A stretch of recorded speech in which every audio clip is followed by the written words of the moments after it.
말씀 충만하시기를 주님의 이름으로 축복합니다.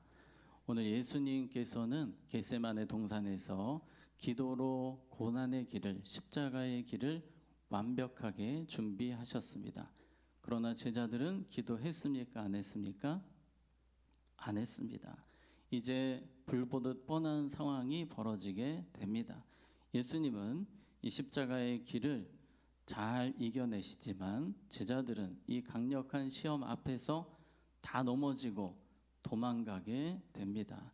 자, 그래서 예수님께서는 계속해서 제자들에게 말씀하셨습니다. 따라해 보겠습니다. 깨어 있으라. 다시 한 번 더 하겠습니다. 깨어 있으라. 아멘. 오늘 깨어 있는 시간이 되시기를 바랍니다.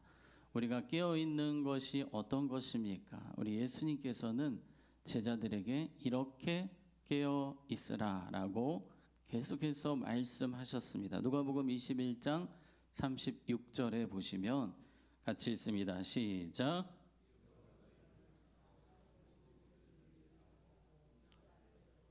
항상 기도하며 깨어 있으라 하시니라. 아멘. 어떻게 깨어 있어야 됩니까? 항상 기도하며 깨어 있으라. 여러분, 항상 기도하며 깨어 있는다고 할 때에 우리가 기도하면서 계속 졸고 있습니다. 깨어 있는 것입니까? 네, 아닐 수도 있겠습니다. 기도는 하기는 열심히 하는데 하나님에 대한 기도는 안 하고 자기 기도만 계속 하고 있습니다.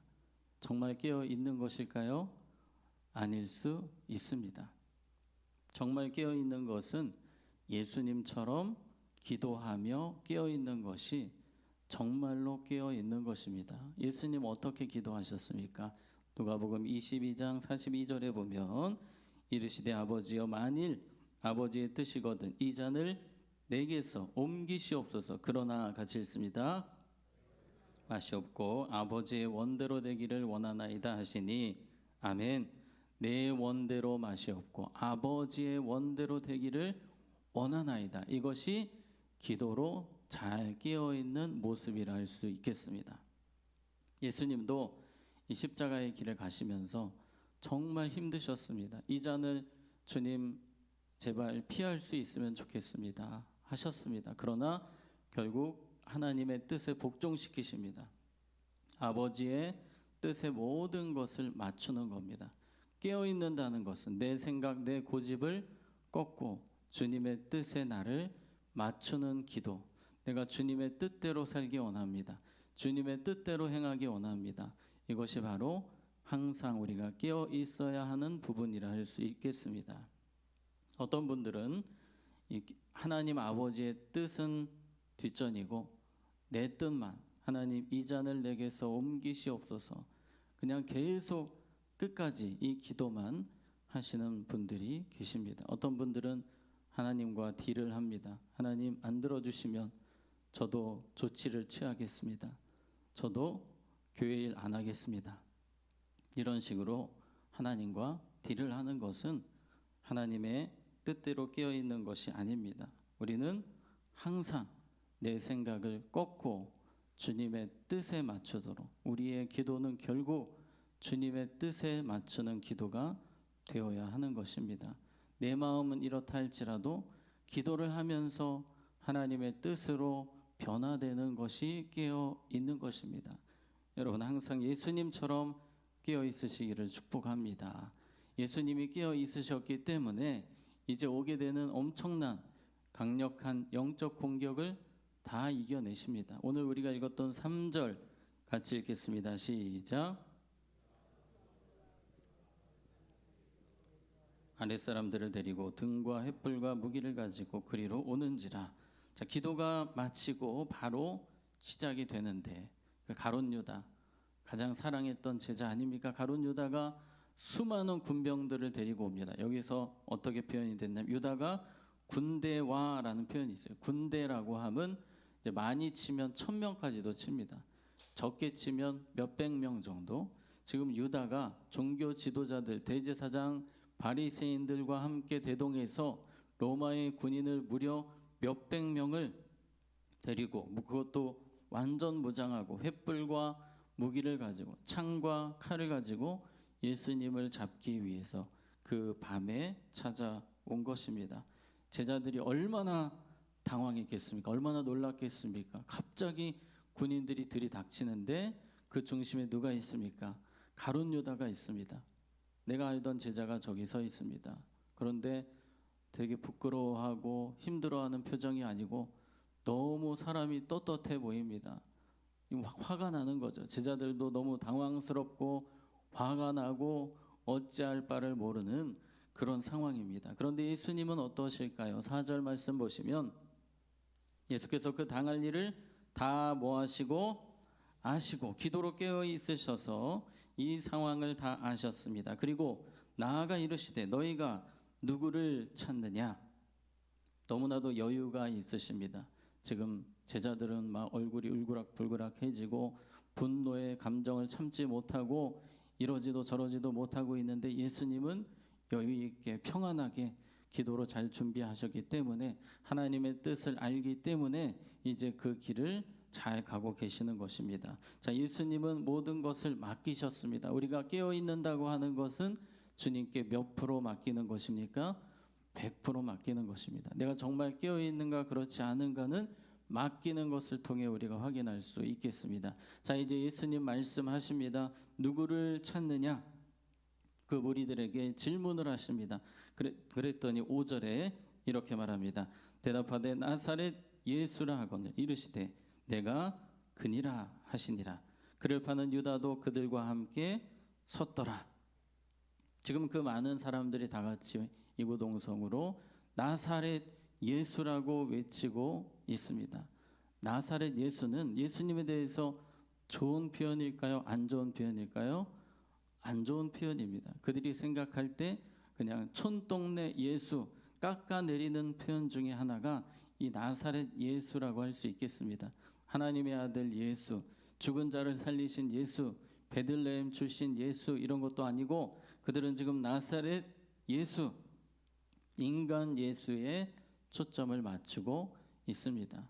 깨어있는 것 반대는 바로 이런 것입니다. 세상은 그렇습니다. 예수님을 어떻게든지 깎아내리려고 합니다. 인간 예수로만 보려고 합니다. 예수님의 능력을 하나님으로 보지 않습니다. 세상의 이런 풍조 분위기 속에서도 깨어있는 사람은 내 예수님은 능력의 예수님, 전능하신 예수님, 살아계신 예수님 그 믿음으로 충만한 것이 깨어있는 것입니다. 예수님 5절 다시 한 번 더 5절을 보시면 이렇게 대답하셨습니다. 내가 그니라. 내가 그니라. 나사렛 예수라는 그 말을 할 때 예수님께서 내가 그니라 딱 하시니 어떻게 반응하냐면 6절에 보시면 예수께서 그들에게 내가 그니라 하실 때에 그들이 물러가서 땅에 뭐 하는지라 엎드러지는지라.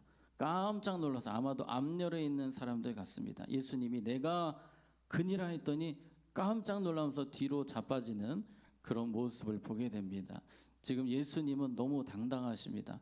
그들이 생각할 때에는 떨고 도망치고 이런 예수님을 그들이 생각했던 것 같은데 예수님은 너무 당당하셨습니다. 그리고 내가 그니라라고 하실 때에 하나님의 그 신적인 권능이 느껴졌던 것 같습니다. 그래서 뒤로 자빠지게 된 것입니다. 이 정도 되면 가룟 유다는 생각을 해야 됩니다.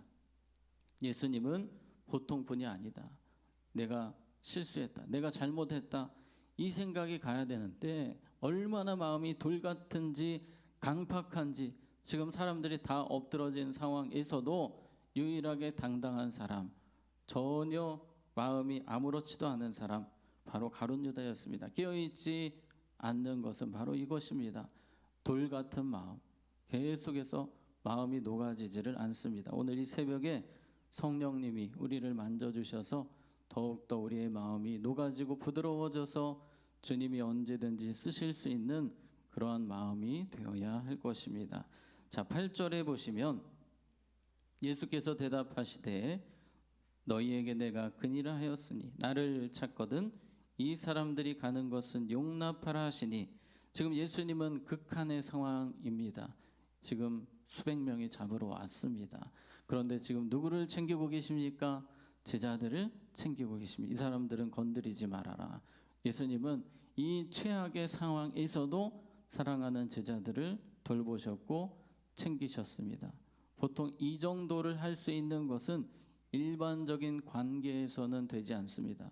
보통 극한의 상황에서도 옆에 있는 사람을 챙길 수 있는 것은 부모와 자녀와의 관계 속에서 있게 됩니다. 이 부모에게는 긍휼의 마음이 있거든요.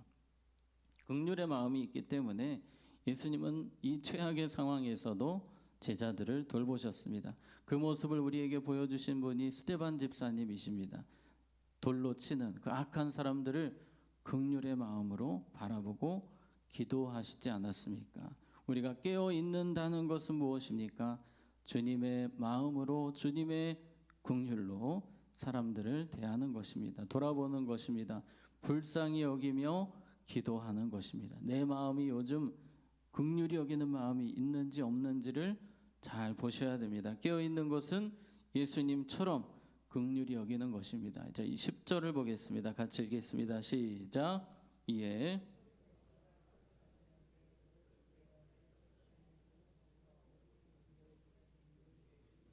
말고라. 아멘. 베드로는 여기서 이제 분노하기 시작했고 갑자기 칼을 들고 막 휘두르는 겁니다. 그러다가 누가 맞았습니까? 대제사장의 종인 말고가 그 칼에 맞았는데 귀가 잘리는 이런 안타까운 사고가 일어납니다. 자, 이 상황은 예수님께 도움이 됩니까? 안 됩니까? 전혀 도움이 되지 않습니다. 지금 베드로는 나름대로 칼도 휘두르고 뭔가를 하고 있지만 주님께는 도움이 되지 않는 행동이었습니다. 우리가 깨어있지 못하면 아무리 뭔가를 열심히 해도 주님께 도움이 되지 않을 수도 있습니다. 그래서 우리는 깨어 있어야 합니다. 지금 베드로의 이 행동은요, 본인에게도 마이너스입니다. 사람 귀를 잘랐습니다. 이건 심판감이에요. 잡혀갈 수 있습니다. 형벌을 받을 수도 있습니다. 그런데 예수님 어떻게 하십니까? 이 떨어진 귀를 다시 말고에 붙여주십니다. 그래서 말고가 정상이 되게 하시죠. 만약에 이대로 놔두셨다면 베드로도 분명히 잡혀갔을 겁니다. 예수님은 끝까지 사고치는 제자까지 수습을 해주시고 돌보시고 도와주십니다. 이 최악의 상황에서도 제자들을 마지막까지 돌아보셨습니다. 예수님은 거기서만 마치신 것이 아니고 계속해서 이 못난 제자들을 위해서 기도해 주셨습니다. 누가복음 22장 32절 같이 읽겠습니다. 시작. 그러나 내가 너를 위하여 내 믿음이 떨어지지 않기를 기도하였노니 너는 돌이킨 후에 내 형제를 아멘 굳게 하라. 예수님의 기도로 베드로가 회복되지 않습니까? 다시 깨어있는 자리에 올 수 있었던 것은 예수님의 사랑, 긍휼, 기도 덕분이었습니다. 오늘 우리가 이 자리에 있는 것은 주님이 우리를 위해서 기도해 주셨고 여전히 긍휼히 여겨주셨기 때문에 이 자리에 있음을 우리는 믿습니다. 오늘 말씀을 우리가 기억하면서 예수님처럼 깨어있도록, 예수님처럼 기도로, 하나님 뜻에 맞춘 기도로 깨어있도록 힘쓰시고 예수님처럼 긍휼의 마음으로 주변을 돌아보고 또 위에서 기도할 수 있는 항상 깨어서 주님을 기쁘시게 하는 우리 모두가 되기를 주님의 이름으로 축복합니다. 자, 기도하겠습니다. 하나님 아버지, 우리는 때로 깨어있지 못해서 실수하고 넘어지고 주님의 마음을 기쁘시게 하는 자가 아니라 주님의 마음을 아프시게 하는 자가 되기도 합니다. 성령님, 돌같은 우리의 마음을 깨뜨려 주시고 우리가 항상 예수님처럼 깨어있게 하셔서 주님이 언제든지 쓰실 수 있는 삶을 살게 하시고 어떤 시험 오더라도 깨어서 넉넉히 이길 수 있는 예수님 닮은 삶을 살게 하여 주시옵소서. 반주로 섬기시는 권사님과 가정을 축복하여 주셔서 요셉이 가는 곳마다 함께 하시고 형통케 하셨던 그 은혜가 가정에 넘치게 하여 주시옵소서. 예수님 이름으로 기도하옵나이다. 아멘.